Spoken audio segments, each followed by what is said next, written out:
উলাপুর গ্রামের এক ছোট্ট ডাকঘর, লোক বলতে একমাত্র পোস্ট মাস্টার। সকালে রানার এসে চিঠি দিয়ে দূরের দেশে যাবার চিঠি নিয়ে চলে যায়। পোস্ট মাস্টারটি কলকাতা থেকে সবে এসেছে। এই পোস্ট মাস্টারের দেখাশোনা করার জন্য এক বাচ্চা মেয়ে আছে, নাম রতন। একদিন রতনকে নতুন পোস্ট মাস্টার ডাকলেন। ডাকছো বাবু? হ্যাঁ রতন, তোর মা কোথায় রে? মা নেই, মরে গেছে। আর বাবা? বাবাও মরে গেছে। হ্যাঁ রে রতন, আগের বাবু কেমন ছিল রে? খুব বকাঝকা করতো। আর আমি? ভালো, একটুও বকো না। কিন্তু এরকম নোংরা কাপড় চোপড় পরে আছিস কেন? এতদিন সময় পাইনি, কাল কাচবো। এটা কে গো বাবু? এ আমার ছোট বোন। এর কত গুণ জানিস? গান গাইতে জানে, লেখাপড়া জানে। তুই লেখাপড়া জানিস না? শিখবি? শেখাবে? এই নে 1 পয়সা, একটা দোকান থেকে চট করে স্লেট পেন্সিল কিনে নিয়ে আয়। আচ্ছা বাবু।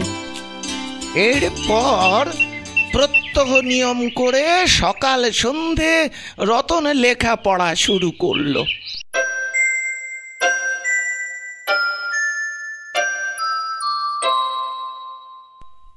ব্যাস, আগামীকাল থেকে তোকে যুক্তাক্ষর শেখাবো।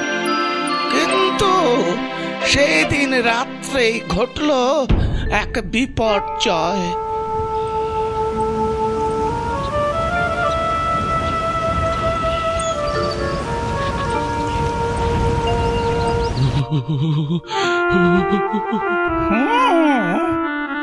ম্যালেরিয়া। রতন সকাল সন্ধে একটা করে কুইনিন বড়ি দিবি, আর সেরকম কিছু বুঝলে আমার খবর দিবি।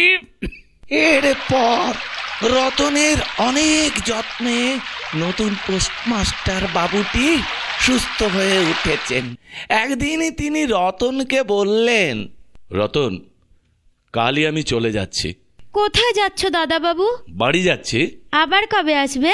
আর আসবো না। দাদা বাবু, আমাকে তোমাদের বাড়ি নিয়ে যাবে? দূর, সে আবার হয় নাকি?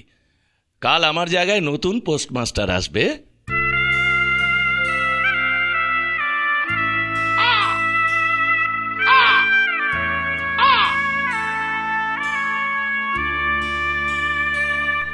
আপনি নিশ্চিন্তে যেতে পারেন, আমি সমস্ত কিছু বুঝে নিয়েছি। আর একটা কথা, এখানে রতন বলে যে মেয়েটা থাকে, তাকে আমি লেখাপড়া শেখাচ্ছিলাম।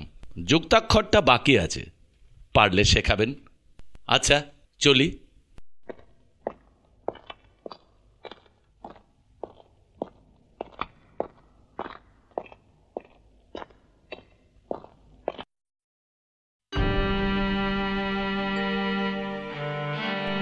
রতন, এই টাকা কটা রাখ।